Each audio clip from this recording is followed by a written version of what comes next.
everybody, it is Margaret and welcome to my channel, Texas Gal Treasures. My channel is all about making and saving money. I'm a stay-at-home mom. Welcome if you're new. But this video today is 10 ways to increase sales for your Etsy shop. If I can speak correctly, Etsy shop. It's live, so I can't edit this. So if you're watching later, this is live.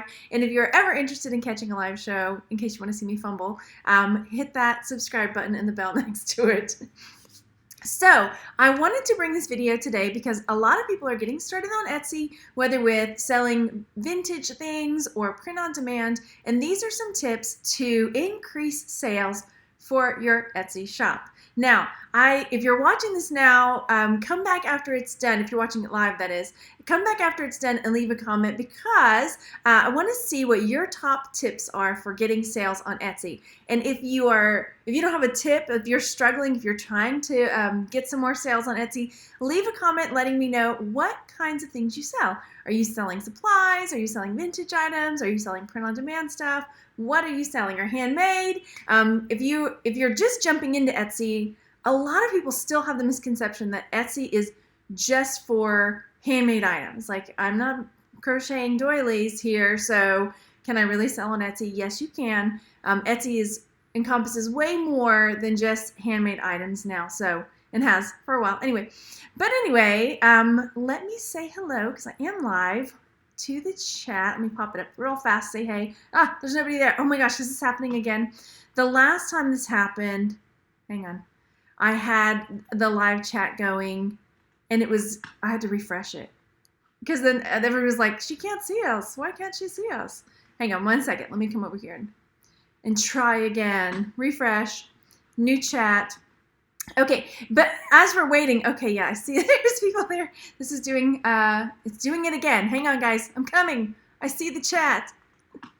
Okay, so yeah, if you are, I can't talk and think about something else at the same time. I'm not even going to pretend. Hang on, here we go. Ta-da! Here we are. There you are. I was like, I know I'm not talking to myself today. Hello, everybody. Hello, hello. Okay, so if you're here, hang out till the end because I've got some tips for other ways to make money on Etsy. So if you're still looking for more ways to bring in extra income, I've got some tips at the end, so hang out till then. So hello, hello. I see you now, Sunny. Ha ha ha. All right, so let's jump over and I'll get into the tips. And once again, hang out till the end because I've got some tips for other ways to make money on Etsy.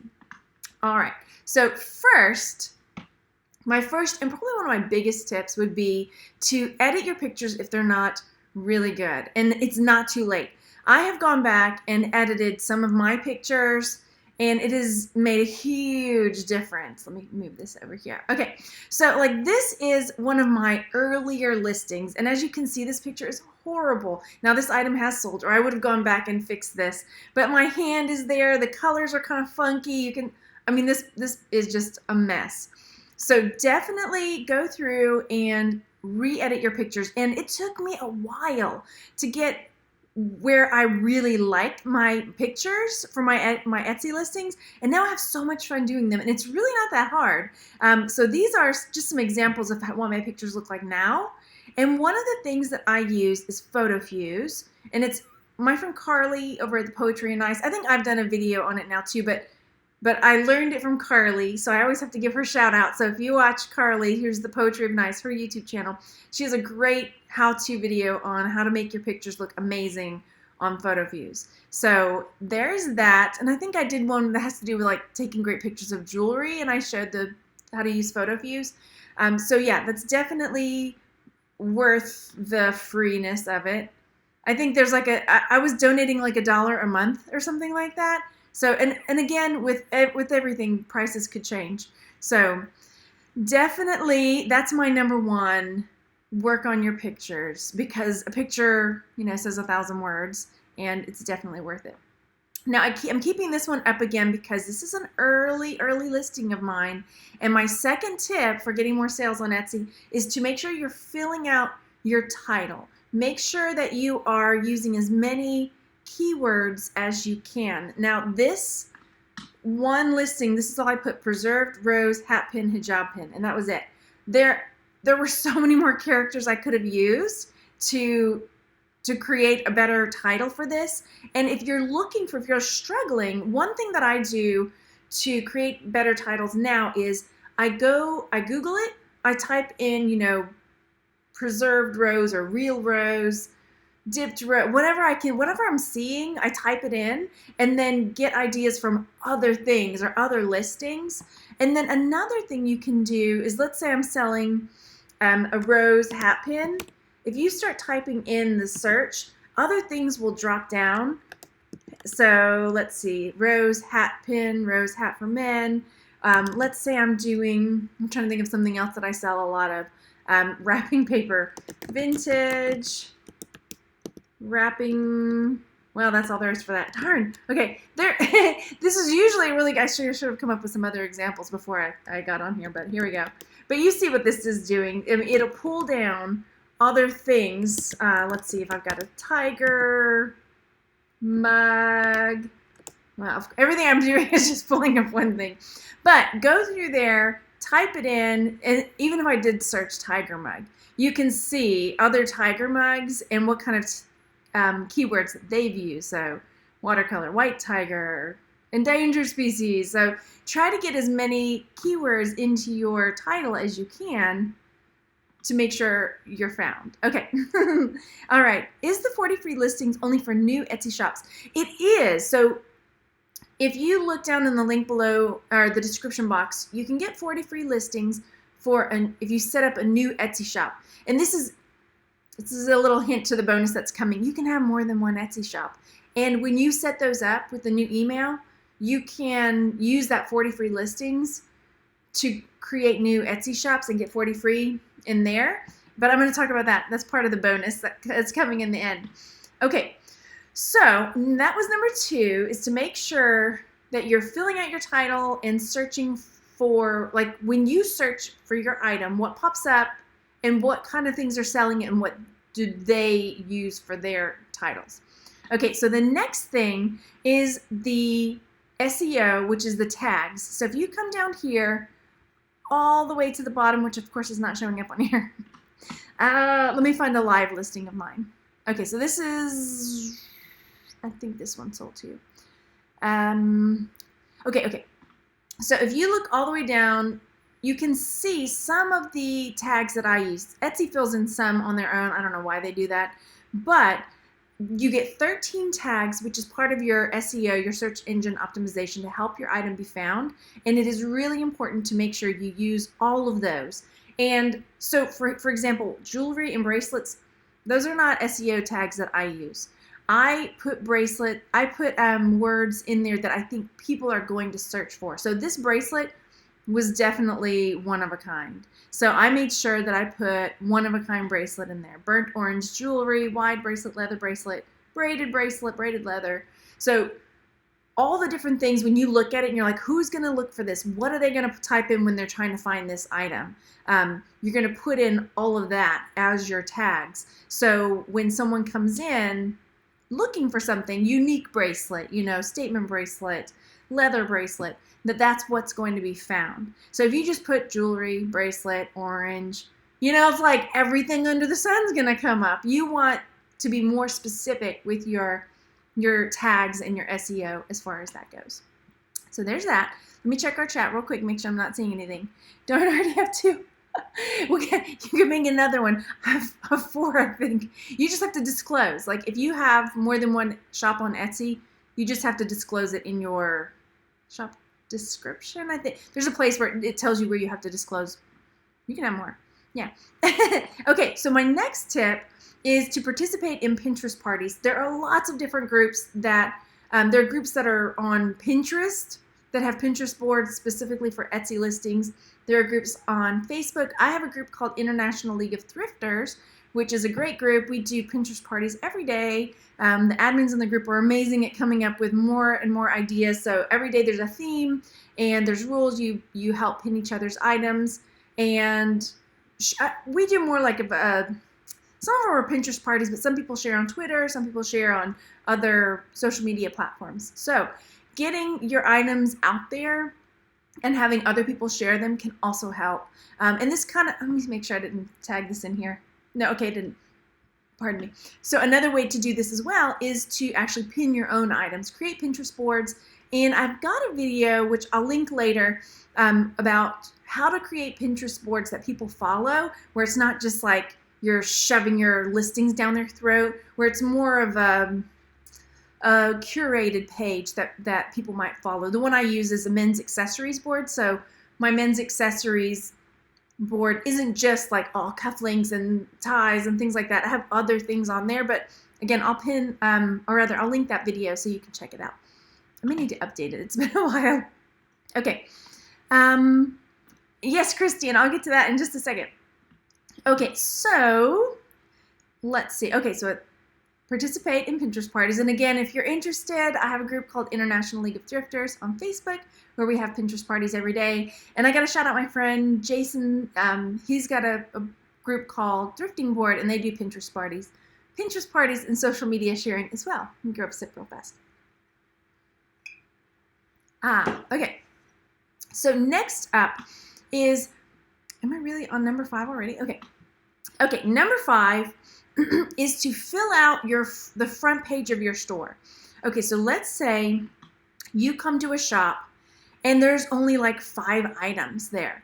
You're probably going to think maybe this is a pretty new seller, maybe they're not experienced. Maybe you've been selling on eBay for like a million years and you know what you're doing. But if somebody walks into a shop and sees that your store has just like 5 items in it, then they might think, maybe I should get it from somebody else. So try to fill out at least have 1 full page of items on your store. Now, that being said, I get this question a lot. Do I cross post on eBay and Etsy? I do. So if an item has, I cross post on eBay and Etsy, and I have the app on my phone. So if it sells on one site, I get the cha-ching, and I go immediately and I remove it from the other site. I think it's only happened one time where the item sold before I could get it down off the other side. And every now and then I'll forget and it'll sell again, but it is super, super rare. So I cross post where I can. If it's supply, if it's a vintage item, or I can't do handmade because I don't hand make anything. So there are some things that I can list on both places. So definitely list them on both places if you are able to. So yeah, okay, fill out your front page. And also, so number 6 is to use your categories, and that is where you sort your shop over onto the side. So if somebody's looking for bracelets, they can click on bracelets off to the side. Can y'all see that? Okay, make sure I've got it lined up over here. And they can see all the bracelets that you've got listed. Or if they're, oh my gosh, I really need some paper ephemera, I need this, then they can go straight there and see what you've got and buy it, right? Some of these things I'm like, wow, that's been up forever, but it's cool. It wasn't great. That's a story for another time. Okay, so there's that. Use your categories. Another thing you can do is to offer coupon codes. This is number 7.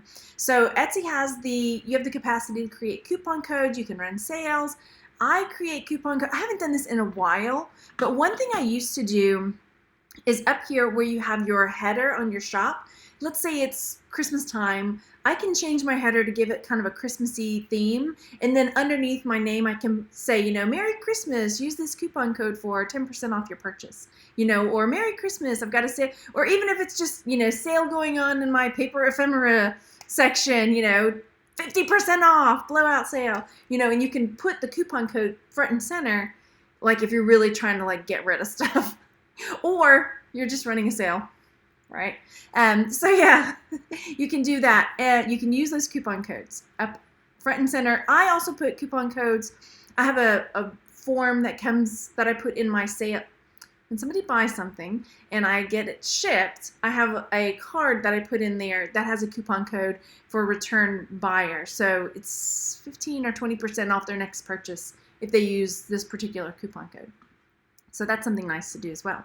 Hello, everybody. Hey, Cindy. Hi, in the chat. Thanks for coming to hang out, you guys. Go over there and hit that thumbs up before I forget to ask. Okay.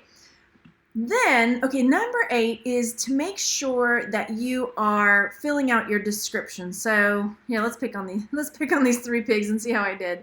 All right, so these 3 pigs. So one thing I do now, which I didn't always do, is to make sure I have certain things in my description. I have a description, which is a brief description of what the item is. I make sure I keep my measurements there. I have conditions where I list all the condition issues.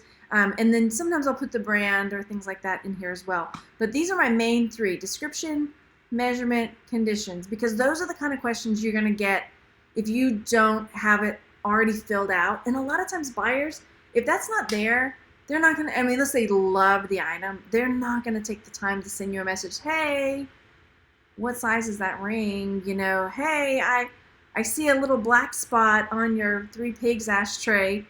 You know, is that like an error? Is that a crack? What's going on there? So make sure to have it already filled out. And this kind of goes, I didn't put this on there, but my philosophy is to undersell and over deliver. What's the under promise, over deliver? So I put everything, you know, overall good condition, but I put like, there's discolored marks, there's variations in the paint, there's a little bit of crazing.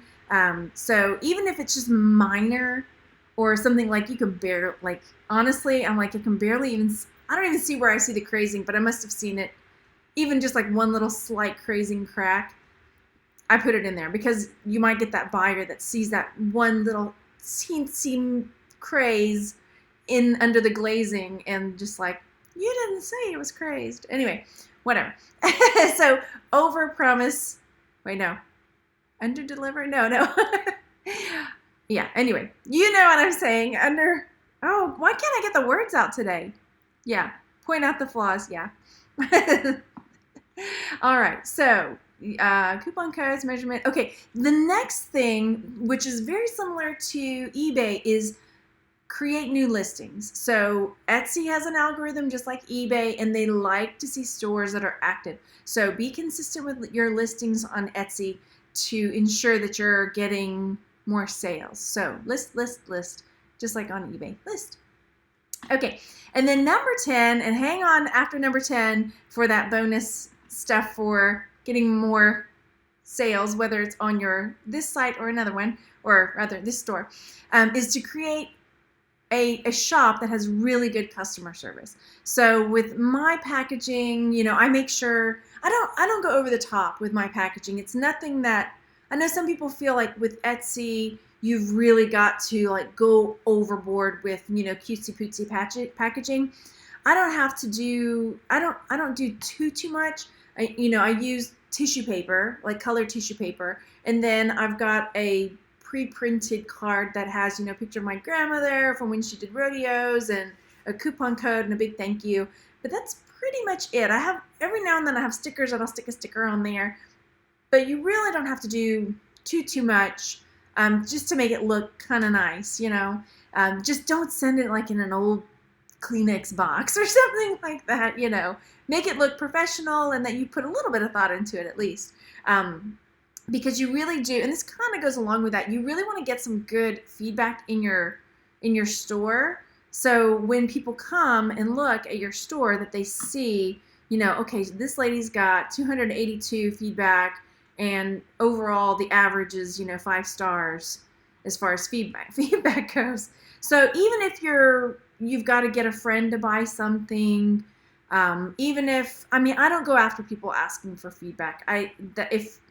For me, it's like waking, you know, don't poke the bear, don't wake that sleeping dragon, because if no news is good news, that kind of thing. Like, I don't go after people asking for feedback.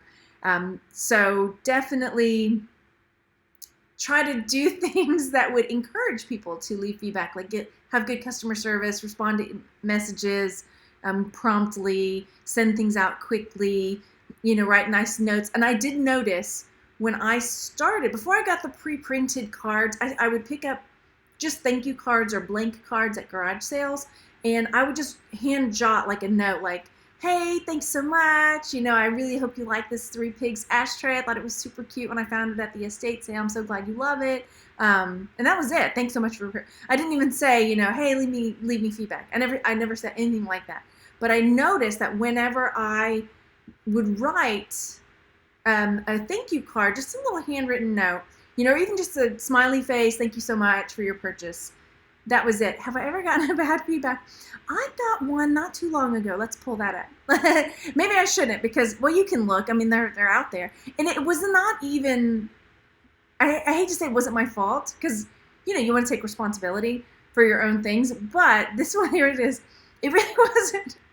So she loved the mug, but the mug was tiny, a child-sized mug, blah, blah, blah. She said that I added the dimensions after I sent it to her, which is a little strange to me because why would, how am I, I measured it after I sent it and added the measurements. Anyway, the measurements were there. And I messaged her and was like, hey, I'm happy to take return, even after I got the negative on there. I mean, it's not negative, but, I messaged her, was like, hey, I'm happy to take returns. I really want you to have a good, experience shopping from my store. It's no big deal. So that was the only sort of negative, but it was like, what? I didn't comprehend that. Like, why would I send it to you and then go retroactively add the dimensions before you left me negative? Like, it didn't even make sense to me. But whatever. Okay. That's the thing as a business person, when you look at this as a business, you can't point fingers and whatever. It's like, okay, well, yeah. Okay, so bonus idea. So here we go. So if you are looking for other ways, maybe you don't sell vintage items and you're looking for other ways, or you just are looking for more ways to branch out, you can create, like we were talking about earlier, you can create more than one shop on Etsy. There are some rules about that. It has to be under a new email address. That's one.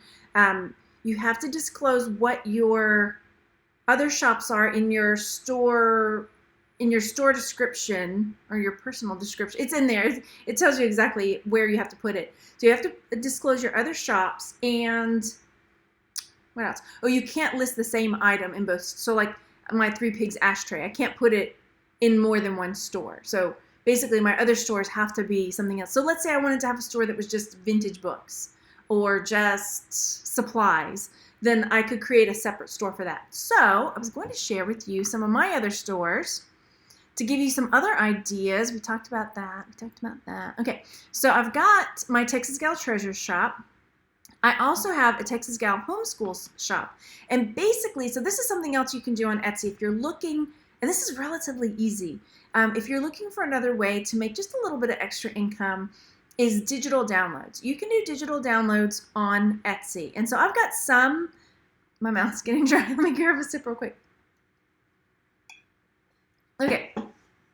So you can create digital downloads. And some of mine that I've got are from when I was teaching.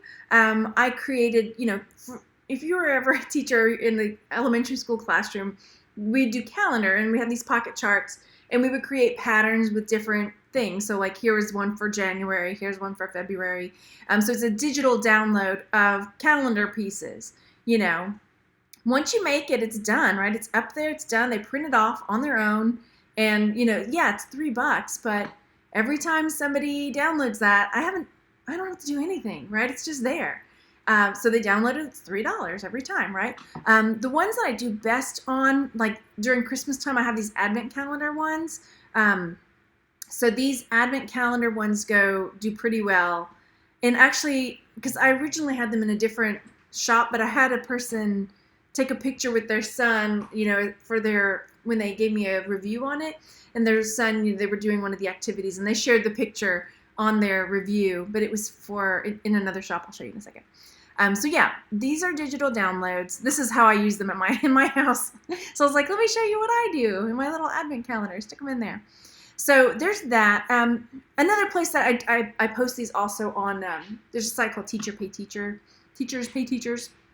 So there's this. Oh, and these are like Christmas coupons and Valentine coupons, whatever. And I've started, now that I'm homeschooling, I've started adding other things. Like we did an Arrowhead unit. So I'm sharing that kind of stuff on here too. I'm like, if I'm already making it, might as well just stick it up there for other people as well. So there's that. So as another idea, if you create any kind of digital download, you can do that. Let's see. Hey, Angela. Yeah, Christine says one store that's jewelry, vintage jewelry, another handmade jewelry. Oh, cool, cool, cool. Okay, so there's that. And then another thing that I do is print on demand. And look, I have a tip for myself.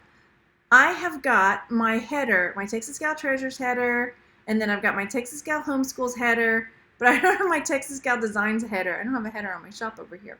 So another thing you can do, and I have a link down below for Printful, it's just as easy as the digital downloads, is to create a Printful and Etsy integration where you just upload your design, and then when it's kind of like Merch by Amazon, only it's through Printful and Etsy. So it looks funny because I have all these tie-dye sloths, but I have other stuff on here too.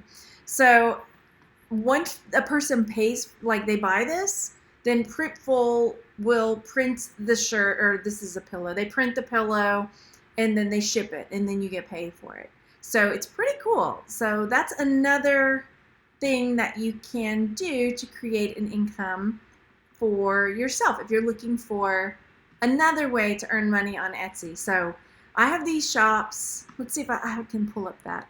These are some of my reviews for that. Because I used to have my digital downloads over here in my print on demand store, but I separated that out now. Here it is. So here he's got this advent calendar. When he downloaded it, he shared a picture of them going perform an act of kindness. That's one of them. Oh, so sweet. Okay, so that is another thing you can do. All right, so if you are looking for more ways to sell on Etsy, maybe think about opening some other shops and selling print on demand with Printful. Again, there's links down below for Printful. There's links to get 40 free listings on Etsy. Digital downloads are another great option because it's one of those, you create it, you put it up there, and it's just all they have to do is buy it and download it on their own. And one other thing that I don't do that I've known other people do is to sell supplies. Now, I've never really gotten into wholesale, but this would be something that would be pretty easy to get into if you have a supplier or know how to go about doing that, selling maybe jewelry supplies or craft supplies or other things like that, where you create the listing for, say, I don't know, jump rings. I have jewelry on the brain, or beads, or you've got a supplier that'll sell you tons of beads, and you're going to sell blue beads, so you make one listing for 5 blue beads, it's this much money, and yeah, you're just selling supplies that you got from a wholesaler, right? Let's see, do you use the same apps to create your designs on both Amazon and Etsy? I do, yeah, and Amazon, for Merch by Amazon, I think I'm understanding this correctly.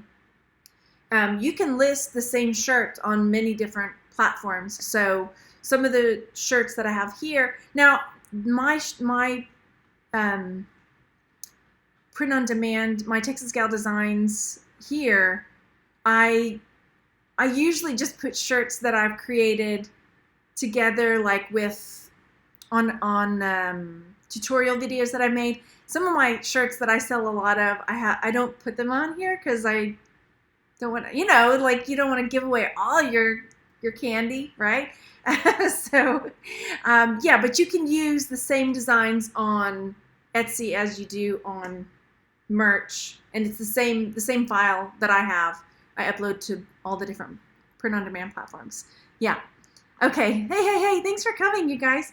Okay, so basically that's it. Make sure, if you're watching this now or coming in later, leave a comment down below giving your top tips for getting sales on Etsy. And if you don't have one, check out the comment section because there's always really good tips going on down there. And leave a comment letting me know what you like to sell if you're selling on Etsy. Are you selling supplies or handmade or vintage items? What are you doing down there? Let's see. Oh, you know what, Sunny, that's a really good question.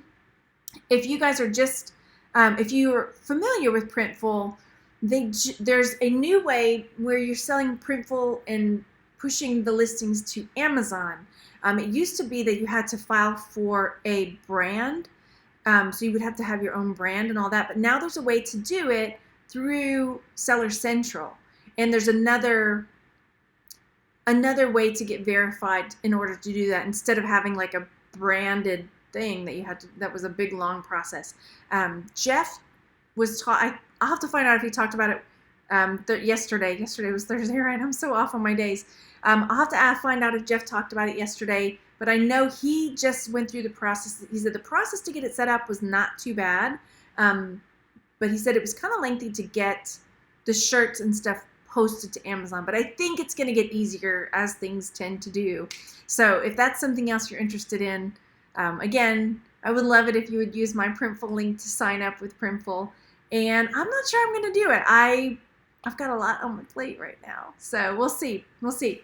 Again, thank you everybody for coming to hang out tonight. I really am happy that you're here, and I know I've gotten a few comments about what is going on. Everything's but if you watch me regularly, I'm going to do my Sunday show where I kind of like spill the beans on what's been going on in life and business and everything. So I will see you for sure on Sunday. Okay. Thanks everybody for coming, and definitely go hit that thumbs up button. And I'm looking for the other button, how to turn it off again, because I do. Okay. Thanks so much, you guys, and have a really good evening. Bye.